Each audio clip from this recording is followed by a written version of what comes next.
نحمده ونصلي على رسوله الكريم اما بعد فاعوذ بالله من الشيطان الرجيم بسم الله الرحمن الرحيم رب اشرح لي صدري ويسر لي امري واحلل عقدة من لساني يفقهوا قولي. کوئی دعا یاد کیا آپ نے کل جو پڑھی تھی ہم نے؟ کچھ کوشش کی پڑھنے کی؟ کچھ فائدہ ہوا؟ انشاءاللہ ہم کوشش کریں گے کہ ان دعاؤں کو یہیں یاد کرا دیا جائے، یعنی بار بار کہلوا کے، تاکہ آپ لوگ پھر پڑھنے کے لائق ہوں. درمیانہ جلسہ. جلسہ کا لفظ جلسہ سے نکلا ہے. جلسہ کا کیا معنی ہوتا ہے؟ بیٹھنا. مجلس کس کو کہتے ہیں؟ بیٹھنے کی جگہ. تو جلسہ یعنی بیٹھنا. مراد ہے اس سے دو سجدوں کے درمیان بیٹھنا. حضرت ابو حمید ساعدی رضی اللہ عنہ کی روایت ہے، پھر رسول اللہ صلی اللہ علیہ وسلم سجدے سے اپنا سر اٹھاتے اور اپنا بایاں پاؤں موڑتے، یعنی بچھاتے، یعنی پاؤں سے سیدھا ہوتا ہے نا تو اس کو موڑتے، پھر اس پر بیٹھتے، پاؤں کے اوپر بیٹھتے اور سیدھے ہوتے، یہاں تک کہ ہر ہڈی اپنے ٹھکانے پر آ جاتی، یعنی ٹک کے بیٹھتے، ہلتے جلتے نہیں، اطمینان کے ساتھ.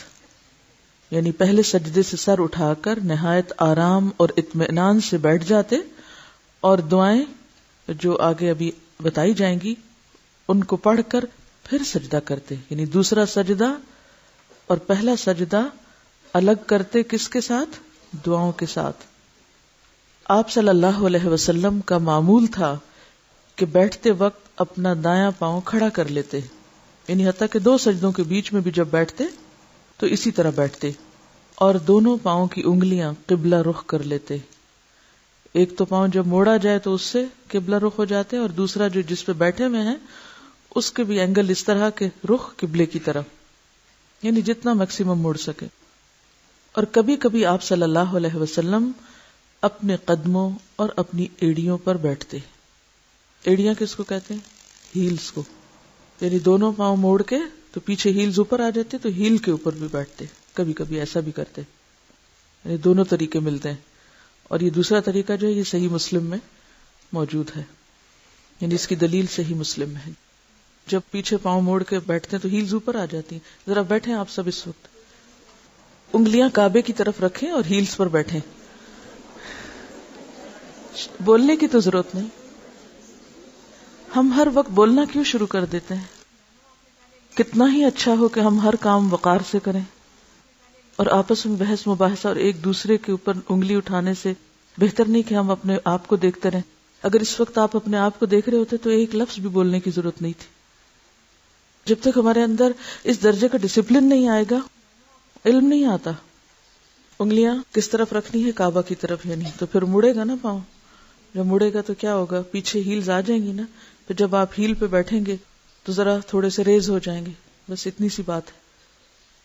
اگر اب سمجھ نہیں آئی دوبارہ پوچھ لیں. یعنی انگلیاں جب یوں ہوگی تو پاؤں یوں مڑ جائے گا نا. ہیل یہاں آ جائے گی، دونوں ہیلز، تو ہیل کے اوپر بیٹھ جائیں گے آپ، وزن پنجوں پہ آ جائے گا. ٹھیک ہے. اور کبھی کبھی آپ صلی اللہ علیہ وسلم اپنے قدموں اور اپنی ایڑیوں پر بیٹھتے.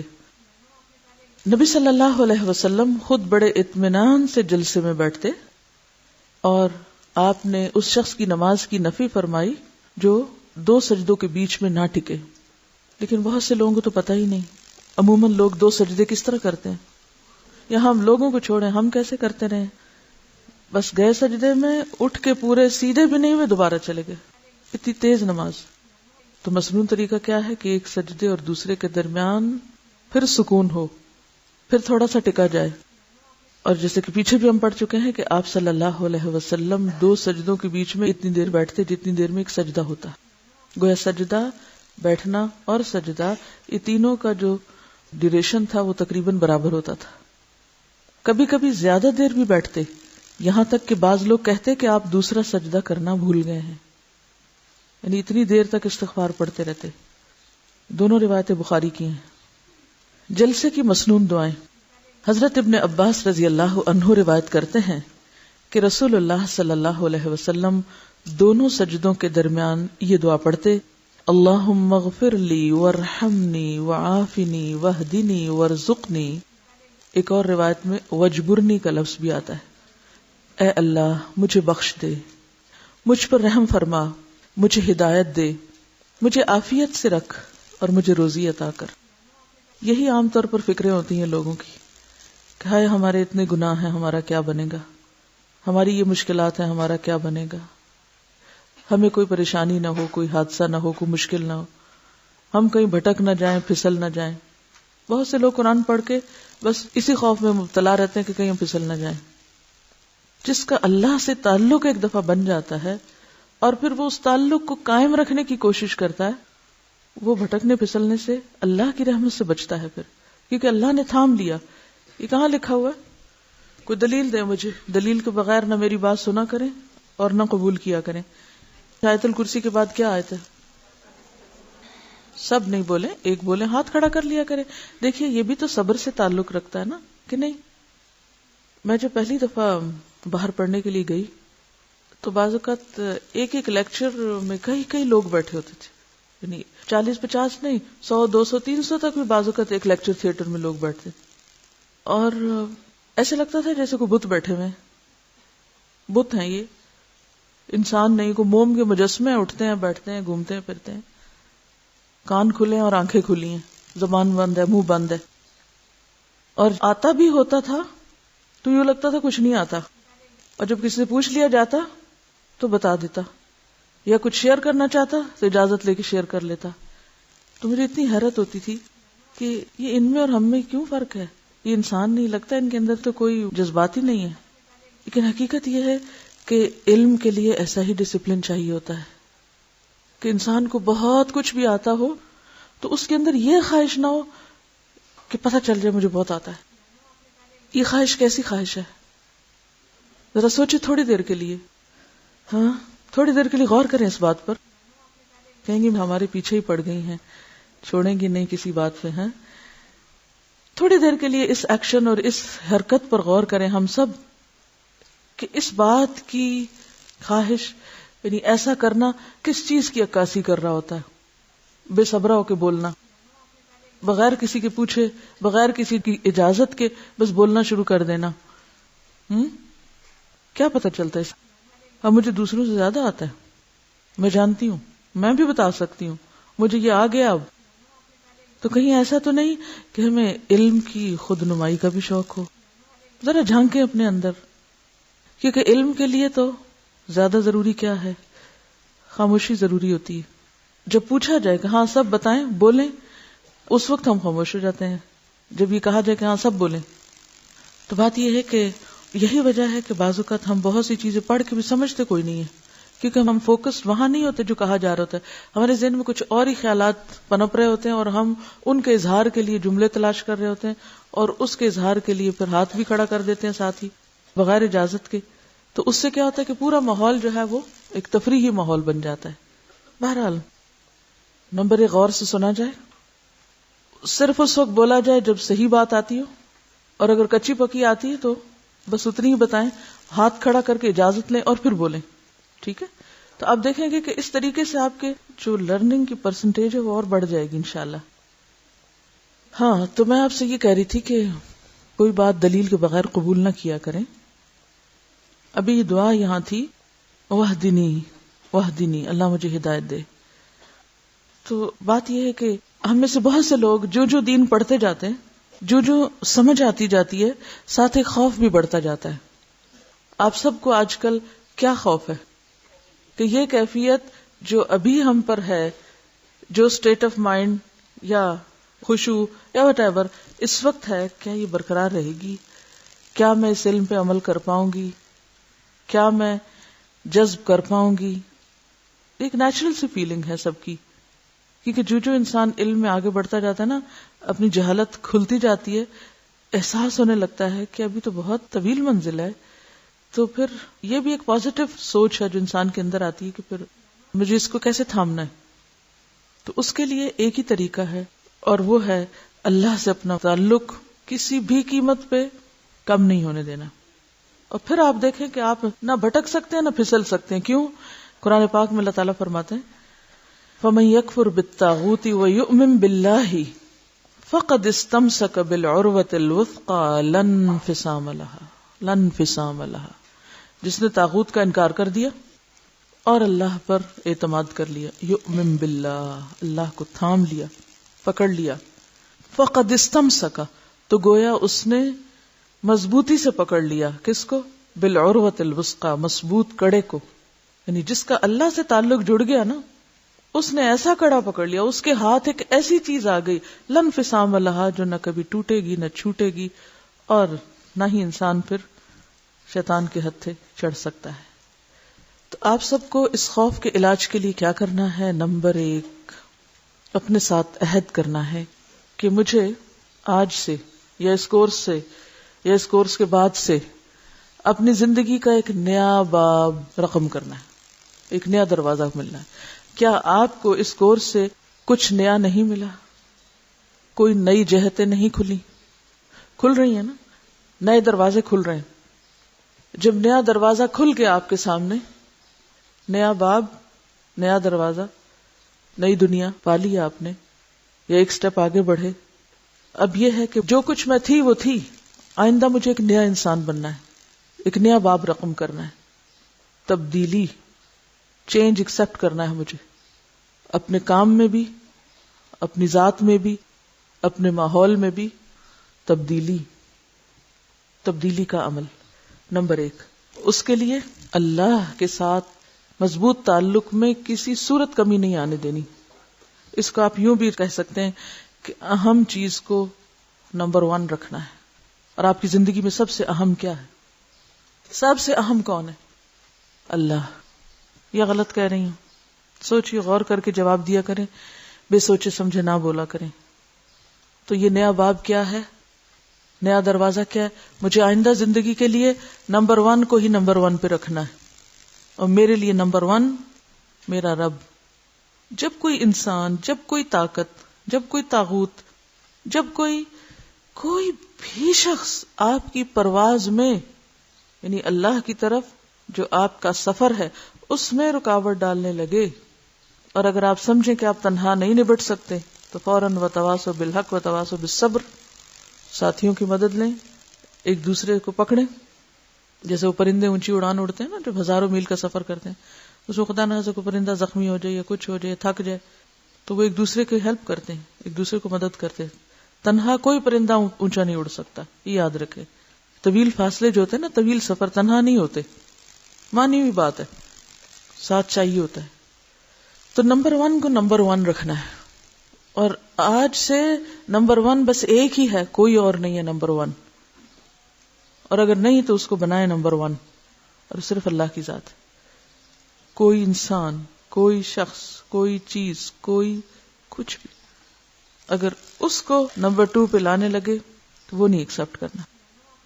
نیا باب، نئی زندگی، تبدیلی، سوچ کی تبدیلی، ذات میں تبدیلی، کام میں تبدیلی، ماحول میں تبدیلی. جو تبدیلی کرنی ہے اس کا عزم باندھے. یہ آپ کے لیے ایک نیا چیلنج اور نیا دروازہ ہے. اہم کو اہم، نمبر 1 کو نمبر 1 پہ رکھنا ہے، اور پھر اس کے لیے صبر اور مستقل مزاجی. اور اس کام کو آسان کرنے کے لیے غیر مشروط محبتیں بانٹنا ہے. غیر مشروط، انکنڈیشنل. کنڈیشنل محبت اور انکنڈیشنل محبت کیا ہوتی؟ کنڈیشنل محبت یہ ہوتی ہے کہ اگر کوئی آپ سے کرے تو آپ بھی کریں گے، اور اگر وہ نہیں کر رہا آپ بھی نہیں کریں گے. یہ کنڈیشنل محبت ہوتی ہے. بہت سی محبتیں کنڈیشنلی ہوتی ہیں اس دنیا میں، لیکن دین کی تعلیم اور تبلیغ کرنے والا کنڈیشنل محبت نہیں کرتا، انکنڈیشنل.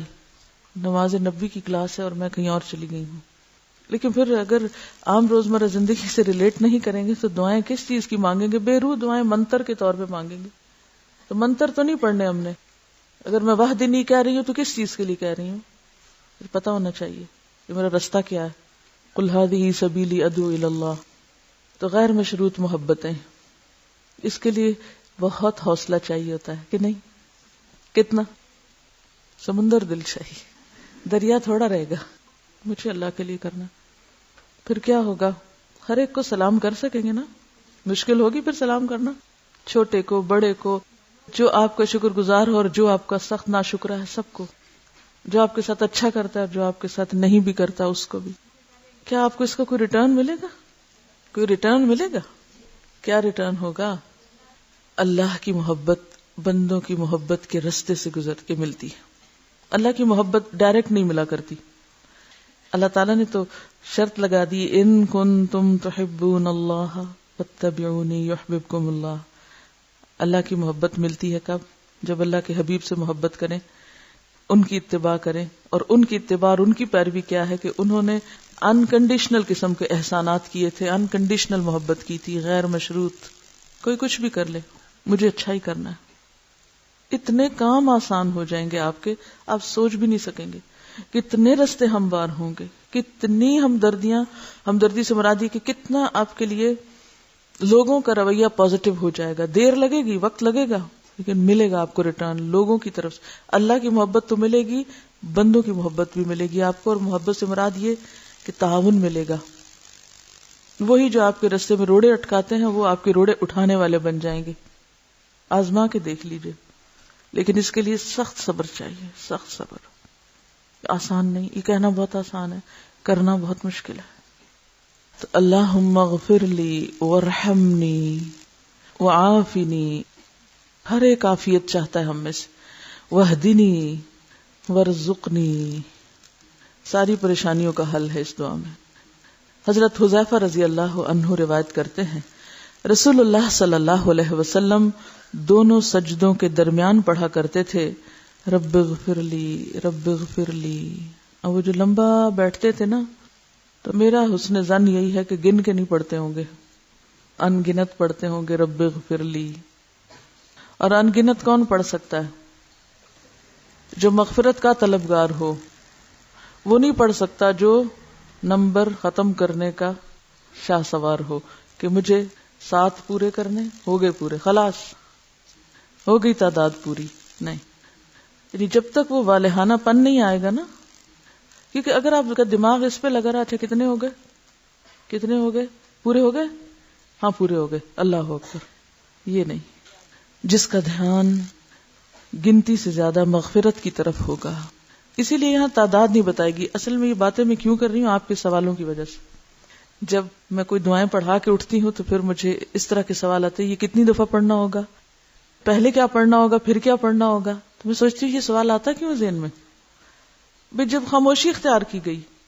آج ہی میں ایک حدیث پڑھ رہی تھی کہ اللہ تعالیٰ نے کچھ چیزوں کے بارے میں خاموشی اختیار کی ہے تم پہ رحم کرتے ہوئے، لہٰذا اس کی ٹو میں مت جاؤ.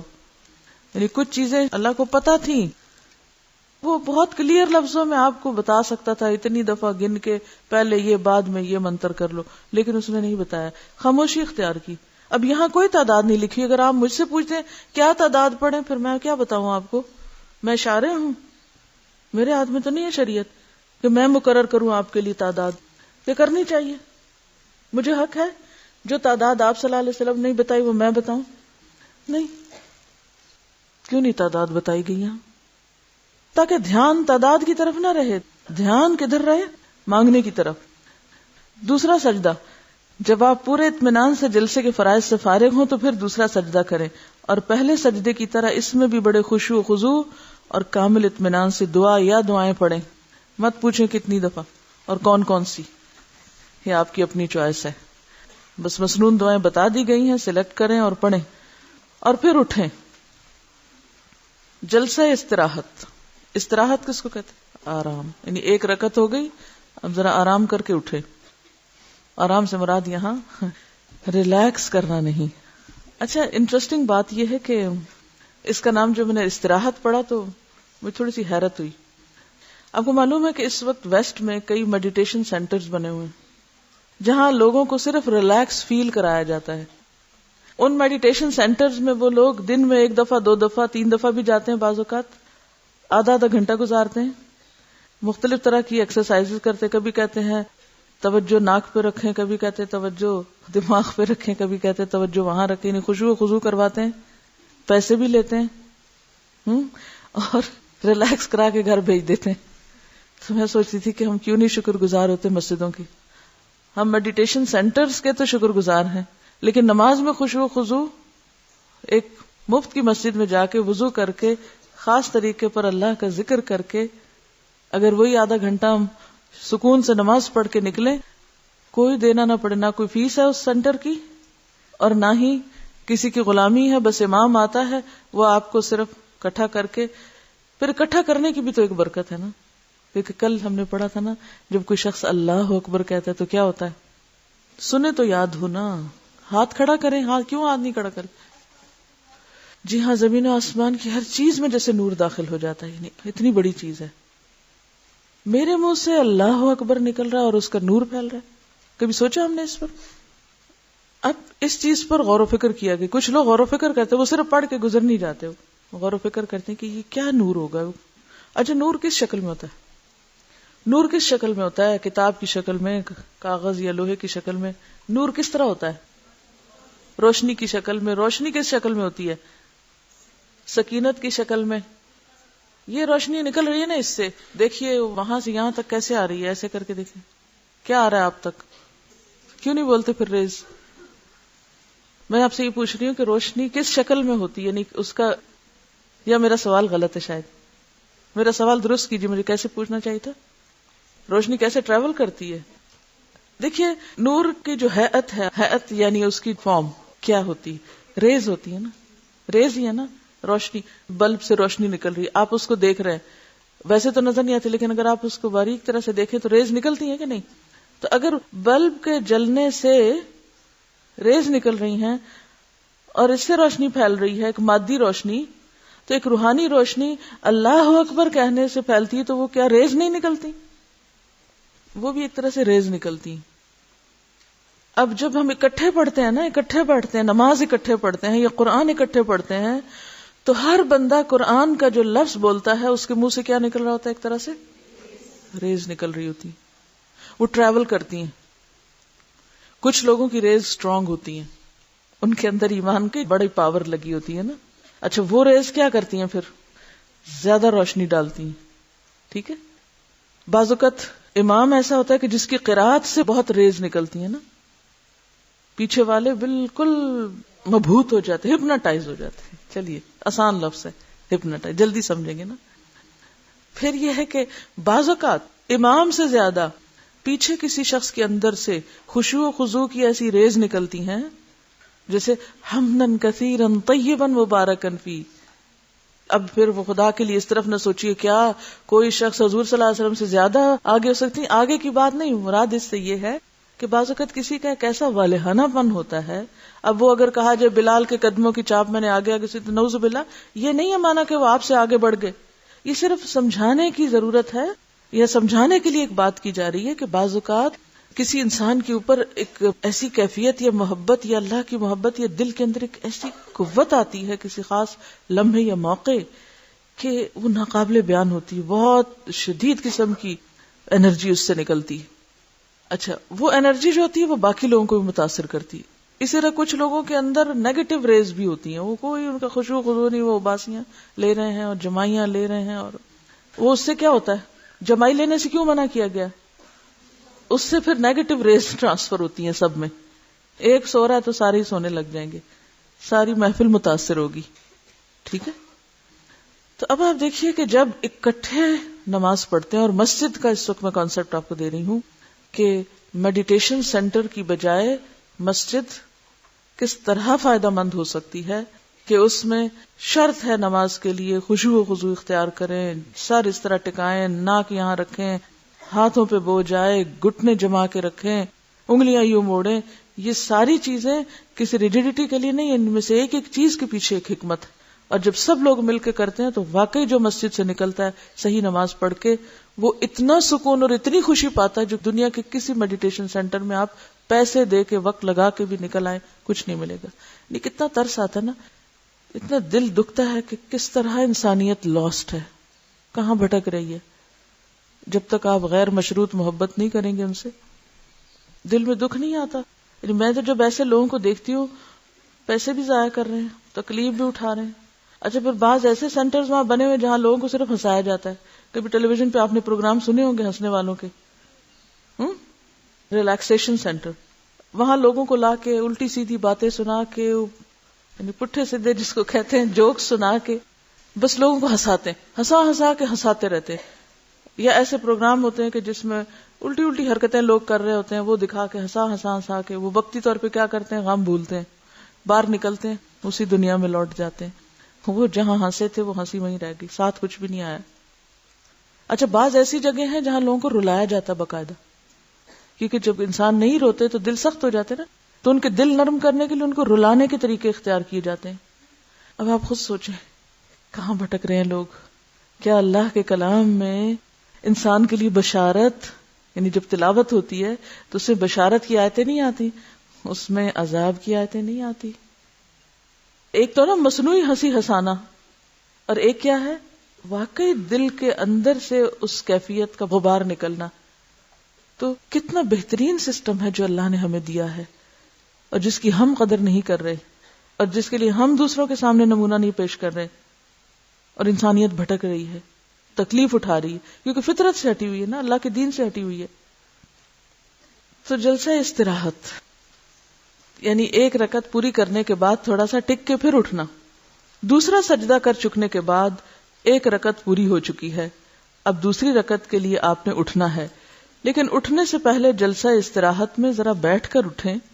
اس کی صورت یہ ہے, رسول اللہ صلی اللہ علیہ وسلم اللہ اکبر کہتے ہوئے دوسرے سجدے سے اٹھتے اور اپنا بایاں پاؤں موڑتے ہوئے بچھاتے اور اس پر بیٹھتے, پھر دوسری رکعت کے لیے کھڑے ہوتے, اور اگر ایڑی پر بیٹھتے تو پھر ظاہر ہے اسی طرح کھڑے ہوتے.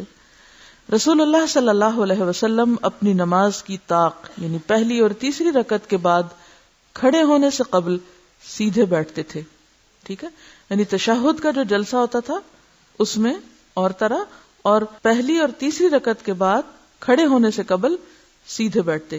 جلسہ استراحت سے اٹھتے وقت دونوں ہاتھ زمین پر ٹیک کر اٹھے, یعنی سہارا لے کے اٹھے. بعض لوگ سمجھتے ہیں کہ گھٹنوں پہ رکھنا زیادہ بہتر ہے, اور گھٹنوں پہ رکھ کے اٹھے اس سے بہتر کیا ہے زمین پہ ٹیک کے اٹھے. دوسری رکعت رسول اللہ صلی اللہ علیہ وسلم جب دوسری رکعت پڑھ کر کھڑے ہوتے تو الحمد شریف کی قرات شروع کر دیتے اور دعائے افتتاح کے لیے سکتہ یعنی خاموشی اختیار نہ کرتے تھے. یہ نیچے آپ حاشیہ پڑھیے نمبر 3 کا, یعنی زمین پہ ہاتھ ٹیک کر اٹھنے کے بارے میں.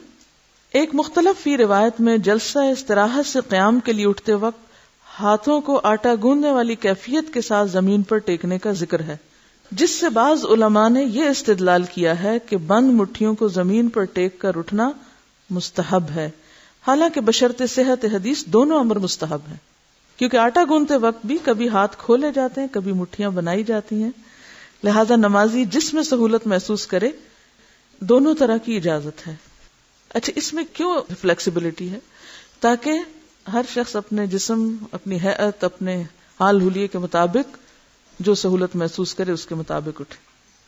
اگر گھٹنوں پہ ہاتھ رکھ کے اٹھا جائے تو کیا ہوتا ہے, سارا بوجھ کمر پہ پڑتا ہے, اور اگر زمین پر آپ رکھیں تو کمر کو ریلیکسیشن ملتی, ہاتھوں پہ بوجھ آتا ہے.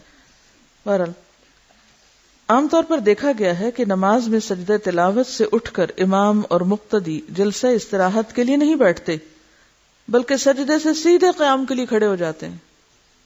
یعنی سجدہ کیا, یعنی بیٹھے نہیں بلکہ کھڑے ہو گئے. حالانکہ سجدہ تلاوت کرنے کے بعد بھی جلسہ استراحت کرنا چاہیے, کیونکہ جلسہ کی احادیث کے عموم کا یہی تقاضا ہے. تشہد, تشہد کا کیا مطلب ہوتا ہے؟ بعض لوگ اس کو کیا پڑھتے ہیں تشہد, غلط. یہ کیا ہے تشہد؟ کون سا باب ہے؟ شکر ہے, گرامر پڑھنے کا کوئی تو فائدہ ہوا. اس کو قاعدہ اولا بھی کہتے ہیں. دوسری رکعت کے بعد دوسرے سجدے سے اٹھ کر بایاں پاؤں بچھا کر اس پر بیٹھ جائیں اور دایاں پاؤں کھڑا رکھیں, جیسے آپ جلسہ استراحت میں بیٹھے تھے. دائیں ہاتھ کو اپنے دائیں اور بائیں ہاتھ کو بائیں گھٹنے پر رکھیں, یعنی نیز پر ہاتھ ہونا چاہیے, آگے کر کے, پیچھے نہیں, یعنی گھٹنوں کو چھونا چاہیے. حضرت عبداللہ بن زبیر رضی اللہ عنہ کی روایت میں ہے, کان رسول اللہ صلی اللہ علیہ وسلم اذا قعد يدعو وضع يده اليمنى على فخذه اليمنى ويده اليسرى على فخذه اليسرى. رسول اللہ صلی اللہ علیہ وسلم جب نماز میں تشہد بیٹھتے اور دعا فرماتے تو اپنا دایاں ہاتھ اپنے دائیں اور اپنا بایاں ہاتھ بائیں ران پر رکھتے, یعنی ہاتھ ران پر ہو اور ساتھ گھٹنوں کو چھو رہا ہو. مراد یہ نہیں کہ یوں پیچھے کر پیچھے اگر آپ کریں گے نہیں، ران سے مراد اگر پیٹ کے قریب لے کر آئیں گے تو اس سے کیا ہوگا، کونیاں کھل جائیں گی.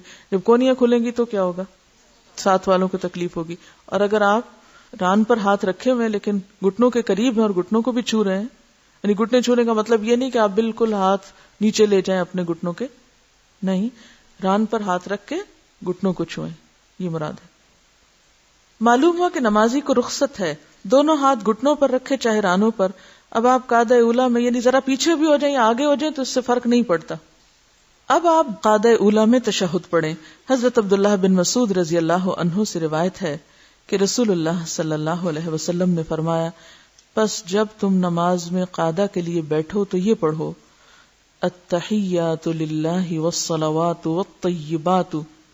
بعض لوگ یہ التحیات میں دوسری یعنی یا کے اوپر شد نہیں پڑھتے، وہ التحیات پڑھ دیتے، حیات نہیں ہے، التحیات، تحیہ کی جمع ہے یہ.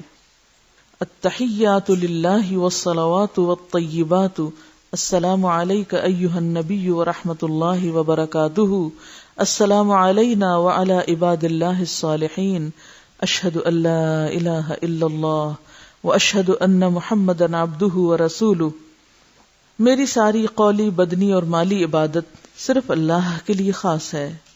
اے نبی، آپ پر اللہ تعالی کی رحمت، سلامتی اور برکتیں ہوں، اور ہم پر اور اللہ کے دوسرے نیک بندوں پر بھی سلامتی ہو. میں گواہی دیتا ہوں کہ اللہ کے سوا کوئی سچا معبود نہیں ہے، اور میں گواہی دیتا ہوں کہ محمد صلی اللہ علیہ وسلم اللہ کے بندے اور رسول ہیں. کیا سیکھا آپ نے تشہد سے؟ ہاتھ کھڑا کر کے جواب دیجئے. ایک کوئی بولے تشہد سے کیا سیکھا آپ نے، یعنی تشہد کے الفاظ سے کوئی بات آپ نے سیکھی ہو. یعنی ایک طرح سے نماز کا کنکلوژن ہو رہا ہے کہ جو کچھ بھی میں نے کیا وہ سارے کا سارا اللہ کے لیے ہے. میری بدنی عبادت اور میری قولی عبادت، التحیات کے معنی میں، اور والصلوات. اس میں آپ دیکھیے کہ سب کے لیے سلامتی کی دعا ہے، سب کے لیے سلامتی کا پیغام ہے. میں گواہی دیتا ہوں کہ اللہ کے سوا کوئی سچا معبود نہیں ہے، اور میں گواہی دیتا ہوں کہ محمد صلی اللہ علیہ وسلم اللہ کے بندے اور رسول ہیں. ان کلمات کو ادا کرنے سے ہر نیک بندے کو، خواہ وہ زمین پہ ہو یا آسمان میں، نمازی کا سلام پہنچ جاتا ہے. حضرت عبداللہ بن مسعود بیان کرتے ہیں کہ جب تک رسول اللہ صلی اللہ علیہ وسلم ہمارے درمیان موجود رہے، ہم السلام علیکہ ایھا النبی کہتے رہے. جب آپ فوت ہو گئے تو ہم نے خطاب کا صیغہ چھوڑ کر غائب کا صیغہ پڑھنا شروع کر دیا، پھر ہم السلام علی النبی پڑھتے تھے.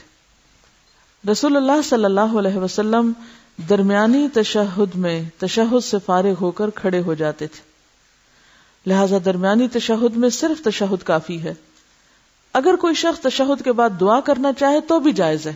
اس سے کیا پتہ چلتا ہے کہ 2 رکعتوں کے بیچ میں جو تشہد پڑھا جاتا ہے اس میں صرف تشہد پڑھنا کافی ہے، لیکن اگر کوئی دعا پڑھنا چاہے تو اجازت ہے، رخصت ہے. نبی صلی اللہ علیہ وسلم نے فرمایا، جب تم 2 رکعت پر بیٹھو تو التحیہ کے بعد جو دعا زیادہ پسند ہو وہ کرو، اور دعا سے پہلے درود پڑھنا چاہیے. رسول اللہ صلی اللہ علیہ وسلم نے سنا ایک آدمی نماز میں دعا کر رہا تھا. آپ نے فرمایا اس نے جلدی کی، نماز میں پہلے اللہ کی تعریف کرو، پھر نبی صلی اللہ علیہ وسلم پر درود بھیجو، پھر دعا کرو. لہذا درمیانی تشہد میں تشہد کے بعد درود اور دعا بھی کی جا سکتی، یعنی اینڈ تک بھی پڑھ سکتے ہیں. اس لیے کبھی اینڈ تک بھول کے پڑھ جائیں تو اس پہ سجدہ سہو کی ضرورت نہیں ہے، یہ ویسے ہی اس کی رخصت ہے. لیکن ہم اس رخصت سے سوائے بھولنے کا فائدہ نہیں اٹھا سکتے. اب یہ جو بات ہے نا کہ نماز میں دعا درود شریف کے بعد، تو یہ نماز کے لیے تو خاص ہے، عام زندگی کے لیے مستحب ہے. لیکن اگر کبھی ایسا نہ ہو سکے تو کوئی حرج نہیں، ڈائریکٹ بھی دعا مانگ سکتے ہیں. ٹھیک ہے، نماز ایک فارمل دعا بھی تو ہے نا، یعنی صلاۃ کا کیا معنی ہے؟ دعا، پریئر، ایک فارمل پریئر ہے. اور نماز کے باہر جو ہم پریئر کرتے ہیں وہ کیا ہے؟ انفارمل. تو فارمل کو آپ کس طرح کریں گے؟ فارمل طریقے سے. لیکن دوسری کو آپ کیسے کریں گے؟ انفارمل طریقے سے. یا پھر فارمل بھی اس کو کر سکتے ہیں، آپ پہلے اللہ کی تسبیح کریں، پھر درود شریف پڑھیں، پھر دعا پڑھیں. لیکن اب مثلاً آپ بستر سے اٹھ رہے ہیں تو اب آپ کیسے دعا مانگیں گے؟ الحمدللہ الذی احیانا بعد ما اماتنا والیہ النشور. اس سے پہلے درود شریف پڑھیں گے؟ نہیں، کہیں نہیں آیا کہ اس سے پہلے درود شریف پڑھیں گے، اس سے پہلے آپ کچھ اور پڑھیں. تو بعض مقامات ایسے ہیں کہ جہاں آپ انفارمل طریقے سے بس دعا مانگ لیں، اور بعض مقامات ایسے ہیں کہ جہاں پر آپ کو فارمل طریقے سے ہی مانگنی ہوگی، تشہد کے بعد درود شریف کے بعد دعا. آپ یہ نہیں کر سکتے تشہد کے فوراً بعد دعا. ٹھیک ہے. وآخر دعوانا ان الحمد للہ رب العالمین. سبحانک اللہم وبحمدک نشہد ان لا الہ الا انت نستغفرک ونتوب الیک.